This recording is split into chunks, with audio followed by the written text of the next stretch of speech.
Servus zusammen. In dem Video schauen wir uns an, wie man die Reifen wechselt. Also, eins von den wichtigsten Sachen ist, dass man den ersten Gang eingelegt hat und dass man die Handbremse angezogen hat. Das ist wichtig. Dann ist es wichtig, dass es das Auto gegen Abrollen oder das Wegrollen absichert. Wenn ihr zum Beispiel den Reifen macht, würde ich empfehlen, vorne rechts und hinten links. Das mache ich jetzt.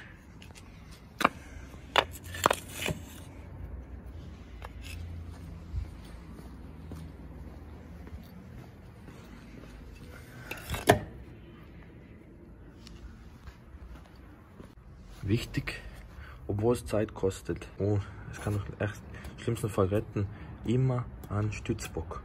Aber beim Reifenwechsel, wenn es 10 Euro kostet, 15, immer einen Stützbock verwenden und ihn richtig positionieren. Nicht unter Kunststoff, immer auf Teile, die das Gewicht aushalten können. In meinem Fall befindet sich das Teil da hinten, dieses Teil. Da kann ich den Stützbock positionieren, um im schlimmsten Fall, falls der Wagenheber undicht wäre oder falls er den Druck verliert, dass er ablässt. Was auch noch sehr wichtig ist, dass man die richtige Stelle findet, wo man den Wagenheber aufsetzt. Dann findet es bitte den richtigen Wagenheber-Aufnahmepunkt. In meinem Fall ist es der da. Da werde ich ihn aufbucken. Aufpassen. Zum Beispiel, seht ihr da, fängt der Seitenschweller an. Dennoch würde ich da größere Lasten vermeiden. Was machen wir aber vorm Wagenheber? Vorm Wagenheber werden erstmal entweder die Muttern oder die Bolzen, in meinem Fall sind es Muttern, werden sie gelöst. Einfach das 19 mm, in vielen Fällen sind es 19 mm. Felgen schon minimal innen beschädigt sind. Ich mache es mit einem Radkreuz, ihr könnt es mit einem Schlagschrauber machen, ihr könnt es machen, wie ihr es wollt. Wenn es per Hand macht, also mit einem Radkreuz oder mit einer Brechstange, dann immer am Boden. Aber nur lösen und nicht zu weit außerdrehen. Und kreuzweise lösen. So. Dann entweder eins, wo es so Nüsse aufsetzen könnt, dann immer mit Kunststoff außen, um die Felgen nicht zu beschädigen. Weil meine schon beschädigt sind, verwende ich das normale, also das.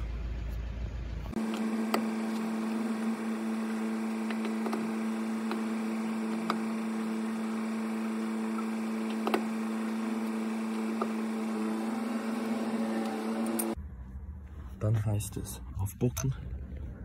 Ihr seht, da unten ist die Stelle.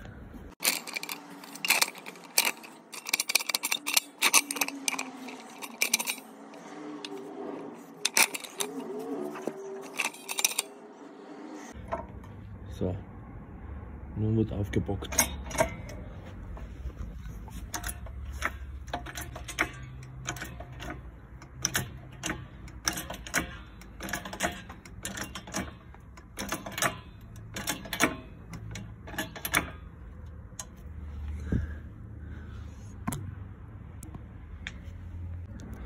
Wichtig ist, nicht nur drunter stellen, ihr seht ja, der ist einfach in der Luft, dann lässt er den Wagenheber ein bisschen ab, ihr seht ja, der Reifen ist deutlich in der Luft.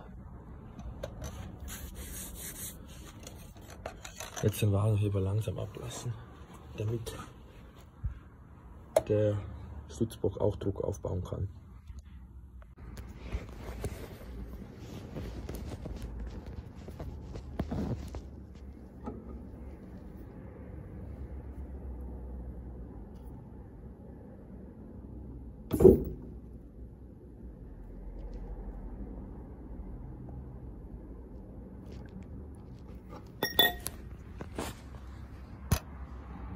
Ihr seht, jetzt heben der Wagenheber und der Stützbock. Jetzt fehlt nur mehr die Muttern runter machen. Ihr könnt es mit dem Finger machen oder ihr macht es mit dem Radkreuz oder mit dem Schrauber, mit dem, was ihr wollt.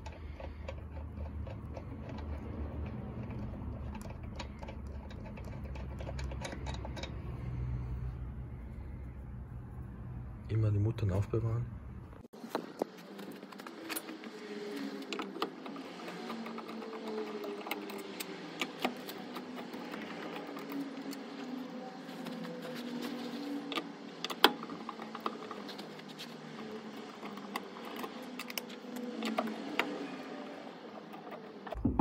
Bei mir ist sie schon locker.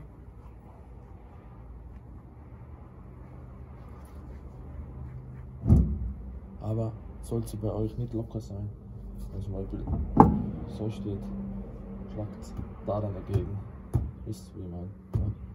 Da in dem Bereich, wenn es da so eingeht ist, haut es auf die äußerste Seite. Das wäre dann hier so dagegen. Dann löst sich das meistens. So, Füße drunter, Feige abziehen, weg von der Bremse und fertig. Jetzt ist wichtig, Drahtbürste nehmen und die Drahtnabe entrosten.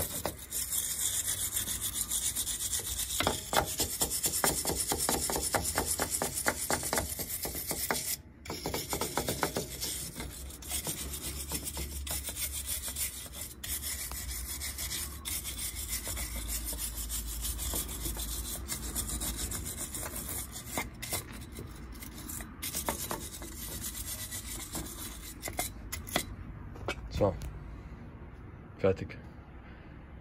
Ansetzen, genau gleich wie davor. Wichtig nur mit der Drahtbürste nicht zu viel vom Rost einatmen, von dem ganzen Zeug. Das wollt ihr nicht in der Lunge haben. Haltet Abstand, haltet Abstand vom ganzen Staub, der dabei entsteht. Das wollt ihr nicht einatmen, wichtig für die Gesundheit, man lebt nur einmal. Achtet auf die Gesundheit, das ist eine Kleinigkeit, aber achtet auf das. Noch die Bremsscheiben. Radnabe habe ich jetzt mehr oder weniger sauber gemacht. Belege, ob sie, ihr seht, reicht, finde ich. Das Fahrwerk, ob die Feder gebrochen ist. Und irgendwelche, die Manschetten, sowas könnt ihr mal einen groben Blick machen, alles was verdächtig ausschaut. Schaut, wann es überhaupt die Belege wechseln könnt, wie die Scheibe ausschaut. Wie das Auto von unten ausschaut, könnt ihr mal reinschauen. Dann einfach umgekehrt jetzt wieder die Winterfelge oder die Sommerfelge oder jetzt die Sommerfelge drauf montieren, zeige ich euch jetzt. Das ist die gleiche Felge, aber ich zeige euch jetzt nur, das ist nur zum Zeigen. Die Sommerfelge mache ich Mitte April drauf, wenn das Gesetz es erlaubt. Felge montieren, Laufrichtung Richtung vorne, also nach vorne. Dann nehmt es die Felge und macht sie drauf. Ich zeige euch jetzt gleich wie.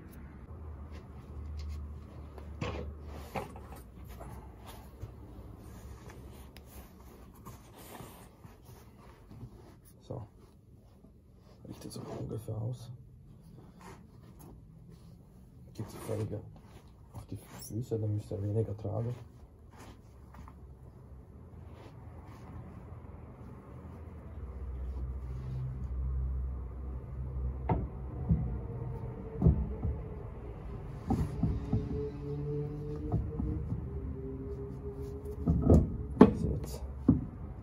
So.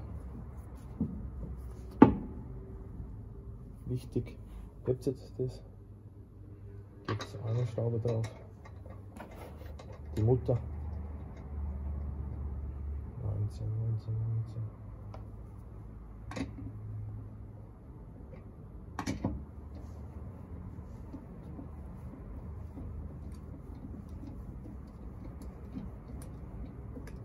Passt. Gib so alle drauf, kreuzweise.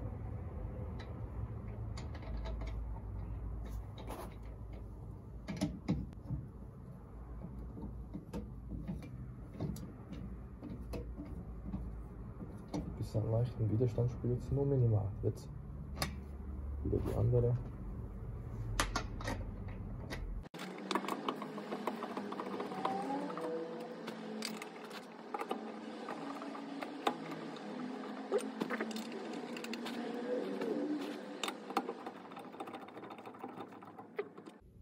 Jetzt zieht es die unteren fester an.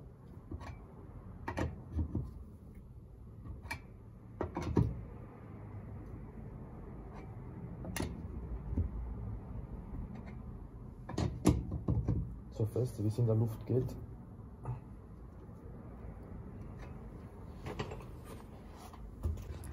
Unbedingt schauen, ob die Felge überall aufliegt.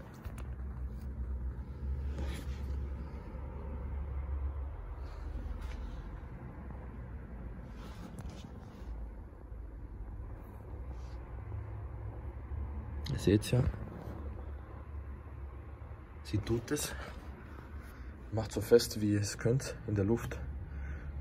Dann entfernt ihr den Stützbock. Dafür müsst ihr den leicht wieder hochpumpen, Stützbock entfernen, runterlassen. Mit einem Drehmomentschlüssel, wenn ihr einen habt, wäre optimal. Mit dem vorgegebenen Drehmoment anziehen. Leicht hochpumpen.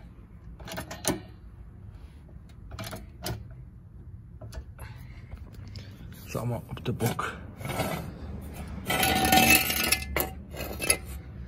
Hab ihn. Jetzt immer schauen, ob sich was drunter befindet. Sollte sich nichts drunter befinden. Perfekt. Dann könnt ihr ihn ablassen, vorsichtig.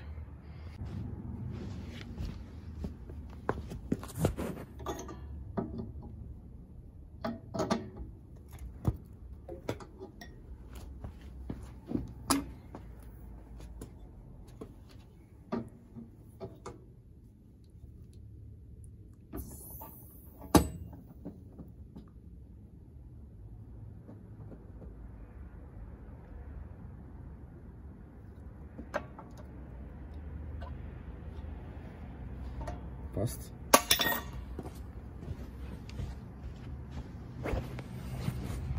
Nachdem ihr ihn runtergelassen habt, mal überprüfen, ob die Felge sauber aufliegt.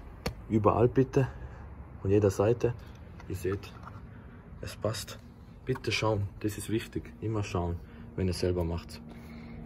Jetzt Drehmomentschlüssel oder mit dem Radkreuz so fest wie es geht anziehen. Fehle nicht ganz. Ich finde es besser mit dem Drehmomentschlüssel, wenn ihr es keinen habt. Das langt auf alle Fälle. Drehmomentschlüssel zeige ich euch jetzt. So, Drehmomentschlüssel aufs richtige Drehmoment einstellen. Ihr seht, bei mir ist es auf 150 Newtonmeter. Für dieses Auto 140, aber ich bin ein Fan davon, dass man es ein bisschen fester anzieht, weil er ja Toleranz hat von, sagen wir mal, 2, 3, 4%. Bei 150 Newtonmeter sind 4% 6 Newtonmeter. Da bin ich, wenn ich mit 150 anziehe, bin ich sicher über den 140. Also sagen Sie, fix genug fest. Deswegen mache ich es immer 10 bis 15 Newtonmeter fester als vorgeschrieben. Das ist nicht viel, aber das gibt einem Sicherheit, dass man zu 99% im Intervall liegt, also drüber, also über das angegebene. Jetzt einfach nur anziehen, der Schluss ist eingestellt. Festziehen, genau dasselbe über Kreuz. Nicht ganz so fest, immer lieber leicht nachziehen. Immer lieber mehr Schritte als zu wenig Schritte. Also jetzt soll es gehen.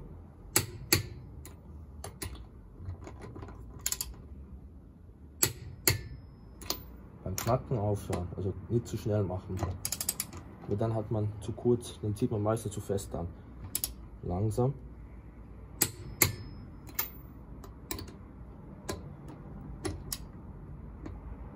Langsam.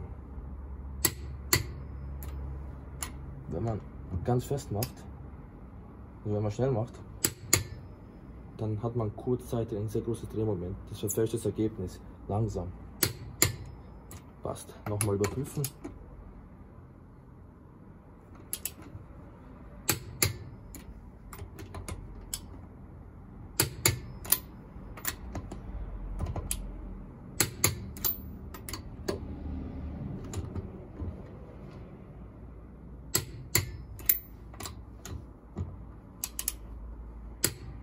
Perfekt. Jetzt ist nur noch der letzte Schritt. Benutzerhandbuch oder innen bei der Tür nachschauen, wie hoch der Reifendruck sein sollte. Der verliert immer ein bisschen Reifendruck. Immer bitte überprüfen. Das ist wichtig, dass der Reifendruck nicht zu hoch und nicht zu niedrig ist. Immer angemessen anpassen. Druckprüfung könnt ihr auch bei jeder Tankstelle machen. Fährt zur nächsten Tankstelle, macht es sofort. Ist wichtig, dass der Reifendruck passt. Ist jetzt keine Übertreibung, sondern es ist wirklich nur für euch und für die anderen Leute, um Sicherheit gewähren zu können. Also Reifendruck immer überprüfen und immer, habe ich fast vergessen, Profil vom Reifen messen. Der kostet auch 5 bis 10 Euro, digital oder in analogen. Also Reifenprofil messen. Winterreifen Österreich 4 mm, in den meisten dann 1,6, Sommer auch 1,6. Dazu habe ich ein Video gemacht auf meinem Kanal, wie man das Auto für den Winter vorbereitet, das verlinke ich oben, wie man das Profil misst und wie man den Reifendruck auffüllt oder misst. Fast vergessen, Moment Schlüssel wieder auf die vorgegebene Momenteinstellung fürs Lagern einstellen. So niedrig wie möglich, aber auch nicht zu lasch, dann lässt die Feder nach. Bei mir sind es glaube ich 80 Newtonmeter, also das Minimum, dass der Drehmomentschlüssel auch lange hält. Vergiss nicht vom Losfahren die Keile zu entfernen. Über die wollt ihr es nicht drüber fahren. Ich hoffe, das Video hilft euch. Das habt ihr ein paar Tipps mitgenommen und das wisst jetzt, wie man die Räder wechselt. Schon viel Spaß beim Wechseln. Danke fürs Schauen, ich hoffe, wir sehen uns im nächsten Video. Ciao!